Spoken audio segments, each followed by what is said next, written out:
నమస్తే అందరికీ.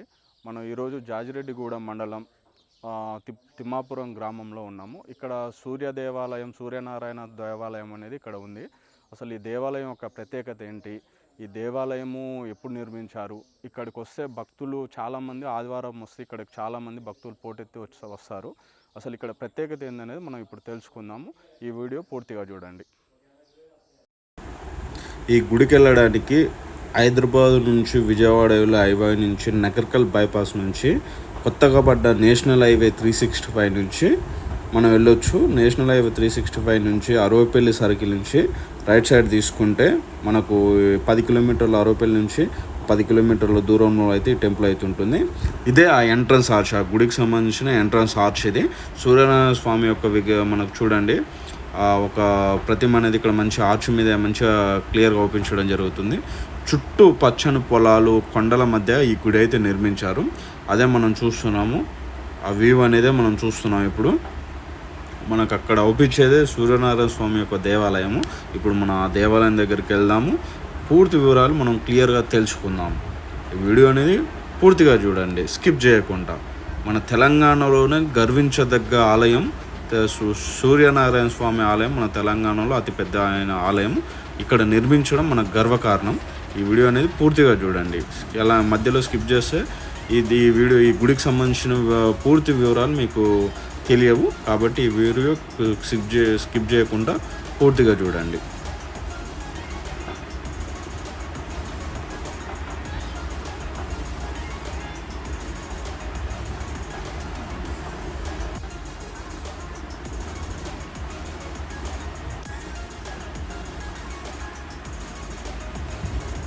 ఇది గుడి దగ్గరికి వచ్చేసాం మనము.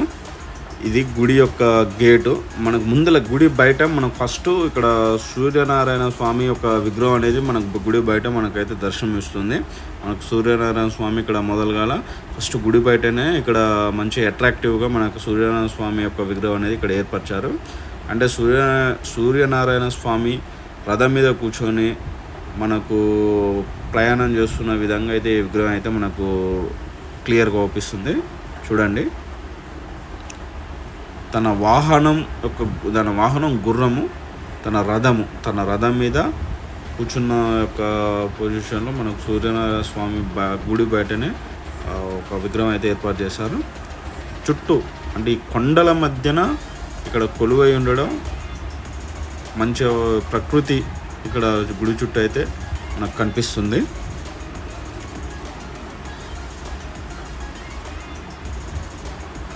లోపలికి వెళ్తున్నాం మనం.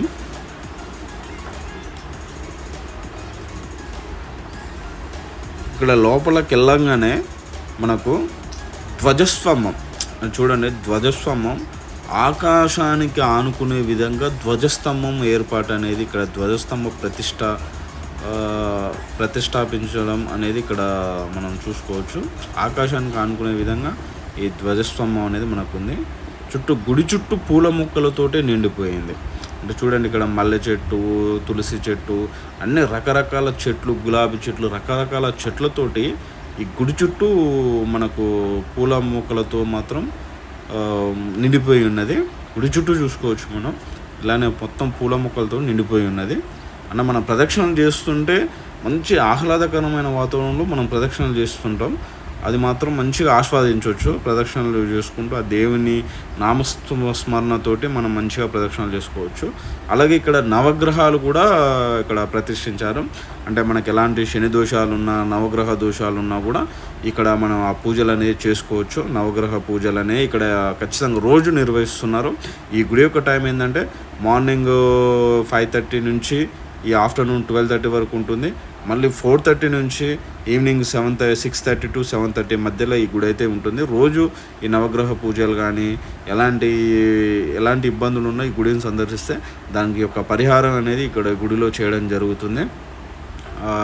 యాగశాల ఇక్కడ యాగశాల పక్కన గణపయ్య, శివయ్య కూడా ఇక్కడ కొలువై ఉన్నారు. మనం గుడి లోపలికి వెళ్తున్నాం. ఇప్పుడు గుడి లోపలికి వెళ్ళగానే మనకు కామన్గా ఏ గుడి అంటే వెంకటేశ్వర స్వామి గుడికి వెళ్ళినా, శివాలయంకి వెళ్ళినా వాళ్ళ వాహనాలు మనకు అవుపిస్తాయి. అంటే వెంకటేశ్వరానికి వాహనము గరుత్మంతుడు, శివునికి నంది, అలాగే సూర్యభగవానికి వాహనము గుర్రం. కాబట్టి ఈ గుర్రం యొక్క ప్రతిమ అనేది మనకి ఇక్కడ అవుపించడం జరుగుతుంది.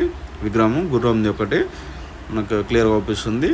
ఇది లోపట్ల గుడి లోపట్ల మన ఒక భాగం. ఇక్కడ ఓపెన్ ప్లేస్, గుడి పైన సీలింగ్ పైన ఇక్కడ ఓపెన్ ప్లేస్ ఎందుకు ఇచ్చాడంటే సూర్యనారాయణ స్వామి సూర్యుని ఆలయం కాబట్టి ఇక్కడ సూర్యకిరణాలు మనకు గుడి లోపల పడడానికి వీలుగా ఇక్కడైతే ఓపెన్ ప్లేస్ అయితే ఇసి పెట్టడం జరిగింది. మనం చూసుకోవచ్చు, ఇది ఓపెన్ ప్లేస్. సూర్యకిరణాలు మన గుడిలోకి రావడానికి వాళ్ళు అక్కడైతే ఓపెన్ ప్లేస్ టాప్ సీలింగ్ పైన ఇసి పెట్టడం జరిగింది. మనం గుడి గర్భాలయంలోకి వెళ్తే ఇక్కడ ఫస్ట్ హనుమాన్ అంటే ఆంజనేయ స్వామి మరియు గరుత్మంతుడు ఇక్కడ మెయిన్ అంటే మెయిన్ గడప దగ్గర మనకి వీళ్ళైతే దర్శనం భాగ్యం అయితే మనకు కల్పిస్తారు.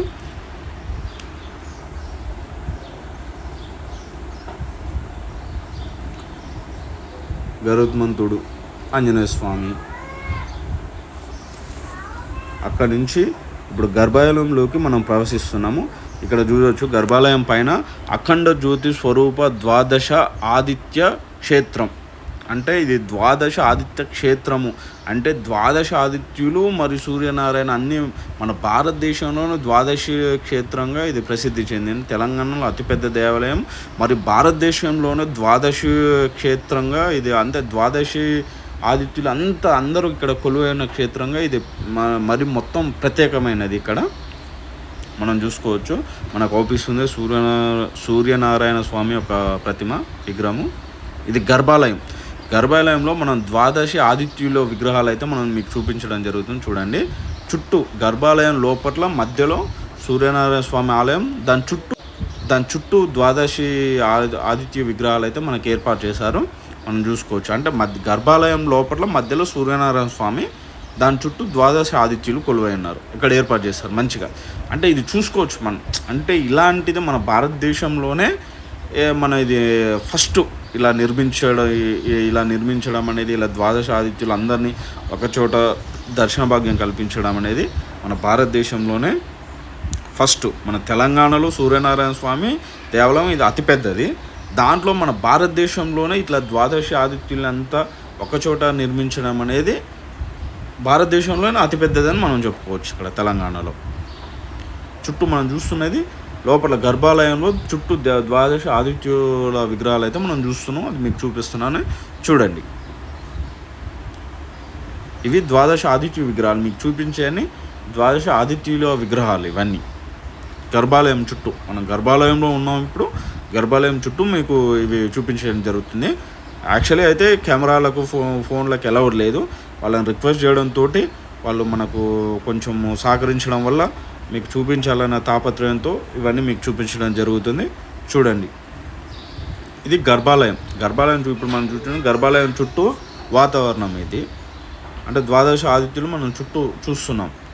అలాగే సీలింగ్, ఇక్కడ ప్రత్యేకంగా మనం సీలింగ్ చూసుకోండి. సూర్యనారాయణ స్వామి యొక్క ఇమేజ్ పిక్చర్ అనేది మనకు మంచిగా సీలింగ్ మీద ఏర్పాటు చేయడం కూడా అది ప్రత్యేక ఆకర్షణగా నిలుస్తుంది. ఇక్కడ ఇది మనం చూసుకోవచ్చు. ఇది ఇప్పుడు మనం అంతా చూసుకునేదంతా గర్భాలయం. ఇదంతా గర్భాలయం అనేది మనకు స్పష్టంగా అవుపిస్తుంది. చూడండి, ఇక ఇక్కడ మన అభిషేకాలు అండ్ అర్చన కార్యక్రమాలు, స్వామివారికి భక్తులు వచ్చి అభిషేక కార్యక్రమాలు చేసుకోవాలన్నా కూడా ఇక్కడ స్వామివారి ప్రతిమ అనేది ఇక్కడ ఏర్పాటు చేశారు. అంటే భక్తులు ఇక్కడ అభిషేకాలు చేసుకోవడానికి వీలుగా ఇక్కడ ఏర్పాటు చేశారు. అలాగే ముందుకెళ్తే మనకు ఇక్కడ విఘ్నాలు తొలగించే విఘ్నేశ్వర స్వామి గణపయ్య మనకు దర్శన భాగ్యం కల్పిస్తున్నాడు.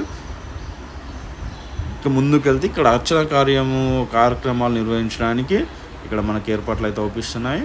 ఇక మనం ఫైనల్గా చూసుకునేది సూర్యనారాయణ స్వామి దర్శనం అయితే మీకు నేను చూశాను, నేను దర్శనం చేసుకున్నాను. అలాగే మీకు కూడా ఈ దర్శన భాగ్యం అనేది మీకు కల్పిస్తున్నాను. చూడండి, తనివి తీరా ఆ స్వామివారిని అయితే చూడండి. ఆ స్వామివారి దర్శనం కలగడం మాత్రం ఈరోజు నాకు చాలా ఆనందంగా ఉంది. అలాగే నాతో పాటు మీకు కూడా స్వామివారి దర్శనం భాగ్యం అనేది కల్పిస్తున్నాను. చూడండి, మీరు ఎవరైనా సరే మీకు ఎలాంటి ఇబ్బందులు ఉన్నా కూడా ఇక్కడ నవగ్రహాలకు సంబంధించిన పూజ కార్యక్రమాలు ప్రతి ఒక్కటి కూడా ఇక్కడ నిర్వహిస్తున్నారు. ఎలాంటిదైనా ఇక్కడ నిర్వహిస్తున్నారు, చూసుకోవచ్చు. చుట్టూ ఇది గర్భాలయం. మనకు గర్భాలయం ఇంత పెద్దగా చుట్టూ ద్వాదశ ఆదిత్యులతో కొలువై ఇక్కడ స్వామివారు స్వయం ఇక్కడ స్వామివారిని ఇక్కడ ప్రతిష్ఠించడం గొప్ప విషయం. సూర్యనారాయణమ్మ కాకులారపు జనార్దన్ రెడ్డి అనే భక్తునికి స్వప్న రూపంలో మన సూర్యనారాయణ స్వామి వచ్చి ఇక్కడ గుడి కట్టవలసిందిగా ఆయనకు కళలో వచ్చినాడు. ఆ భక్తుడు మొదటి నుంచి కూడా ఆయన దైవానుగ్రహమస్తుడే. అతను 7 సంవత్సరాలు కష్టపడి ఈ గుడి నిర్మించడం జరిగింది. 2020లో ఓపెన్ అయింది. అప్పటి నుంచి ఇది మంచిగా వెలుగులోకి వచ్చి మంచిగా జరుగుతున్నది. ప్రతి ఆదివారం అన్ని పూజలు జరుగుతాయి. కంపల్సరీ హోమం అనేది తప్పనిసరి సౌర హోమం ప్రతి ఆదివారం నిర్వహించడం జరుగుతుంది.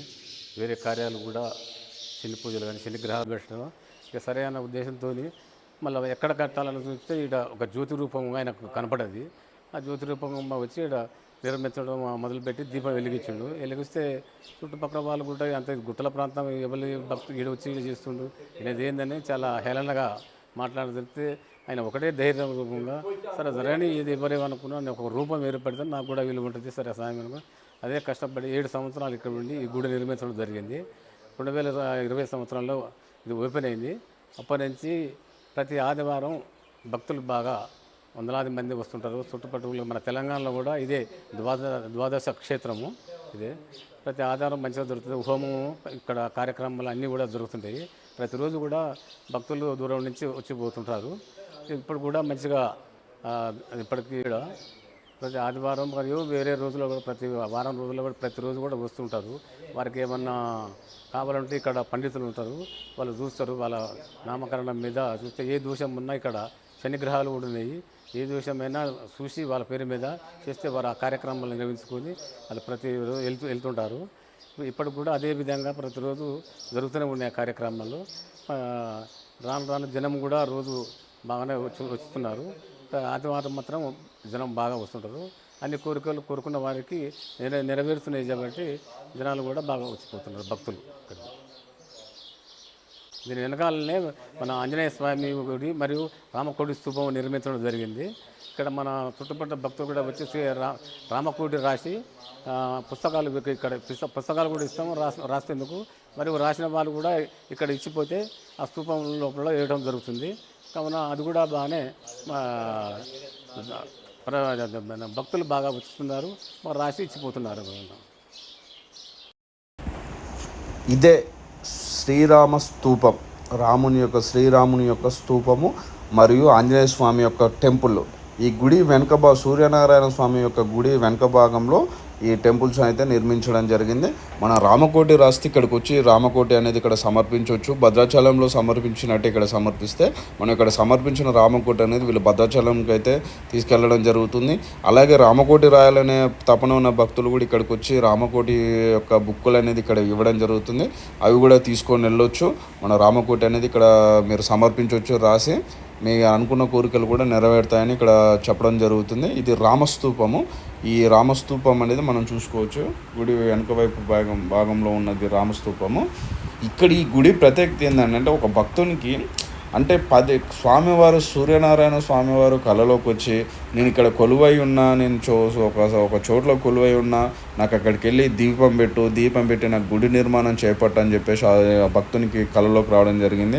ఆ భక్తుడు పట్టించుకోలేదు ఫస్ట్. తర్వాత మరలా ఇట్లా కళలోకి రావడంతో ఒకసారి ఆలోచిద్దామని చెప్పేసి అనుకోకుండా అసలు ఇక్కడ నిర్మాణం చేపట్టాలని అనుకోలేదు. ఈ చుట్టూ కొండల మధ్యలో అయితే ఇది నిర్మాణం చేపట్టాలని అతను అనుకోలేదు. ఒకరోజు అనుకోకుండా బైక్ మీద వెళ్తుంటే ఈ గుడి నిర్మాణం చేపట్టిన ప్రదేశంలో ఆ బైక్ ఆగిపోవడం జరిగింది. ఆగిపోవడంతో స్వామివారు నేను ఇక్కడ కొలువై ఉన్నానని మళ్ళీ స్వప్నంలోకి రావడం చెప్పడం, ఇక్కడ దీపం పెట్టి నాకు ఇక్కడ ఆలయం ఏర్పాటు చేయడం చెప్పడంతో ఆ భక్తుడు ఇలా చాలాసార్లు స్వామివారు వచ్చి చెప్తున్నారు కాబట్టి ఆలయ నిర్మాణం చేపట్టాలనే సంకల్పంతో ఇక్కడ 7 సంవత్సరాలు కష్టపడి ఇక్కడ ఆలయ నిర్మాణం అయితే చేపట్టాడు. మొత్తానికైతే పూర్తి చేస్తారు ఇక్కడ ఆలయ నిర్మాణము. అందరి భక్తులకైతే కొంగు బంగారమై ఇక్కడ సూర్యనారాయణ స్వామి అయితే నిలవడం జరిగింది. ఆదివారం వస్తే ఇక్కడ భక్తులు మాత్రం పెద్ద ఎత్తున వచ్చే పూజా కార్యక్రమాలు అయితే చేసుకోవడం జరుగుతుంది. చుట్టూ కొండల మధ్యన ఈ ఆలయం ఉండడం ఇది ఒక ప్రత్యేక